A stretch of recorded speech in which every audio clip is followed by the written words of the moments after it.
Joseph. Sa mga kabatanunan na. So kami din ang mga campers ngayon ipadala na itong mga isuon nga gi-providean sa inyong taba. Ang among sa di pa may magsugod, magpailailan mi among unit captain.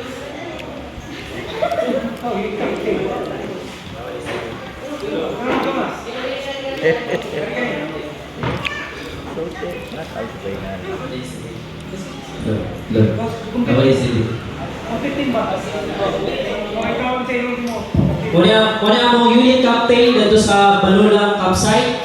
Sige, introduce yourself. Ako ni si Balulang campsite. Unit 6. So, wala akong gidon, pero na akong subscribe sa mismong camping.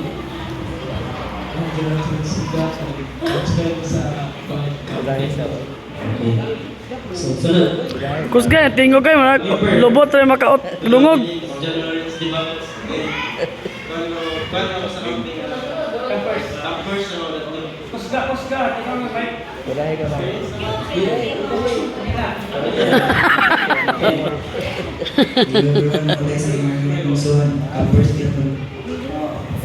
Hello everyone, my name is President of First Delta.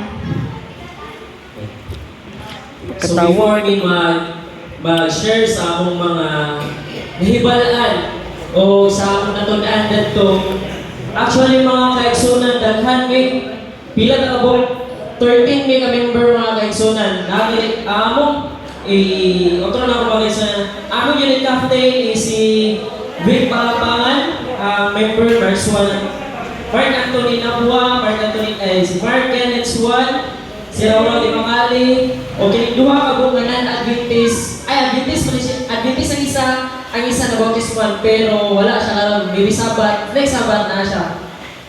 Si John Michael Ora-Ora, si John Derek Kilatan, muli si John Michael mga kaigsan Ora-Ora, muli ang na-Baptist one.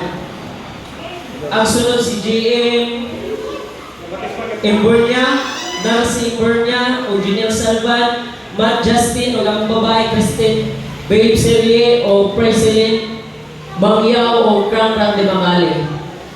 So, dito mga kaigsunan, before mag-share, ako, usa ko counselor dito sa among campsite.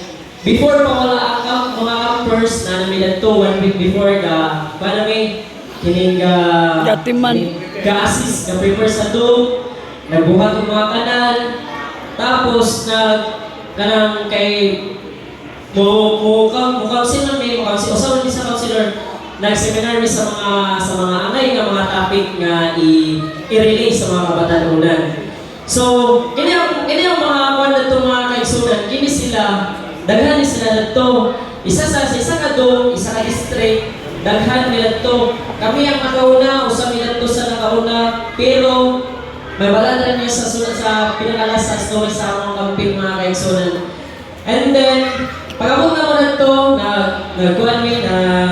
nagbutang mi sa mga gamit, nag-prepare mi sa among actually mga kaigsunan natin, mga requirements, na Bible, na hymnal, pero sa to wala ni sila nagdala. Naalis sila yung mga Bible pero nasa ilang mga tagsa-tagsa ng mga cellphone. So, karon mga kaigsunan, ano po ginagawa nila tagsa-tagsa na experience o mga memorable o mga unforgettable moment na doon sa ilang pag-camping. Kung sabi nila natunan sa ilang tagsa-tagsa na kaugalingon, mga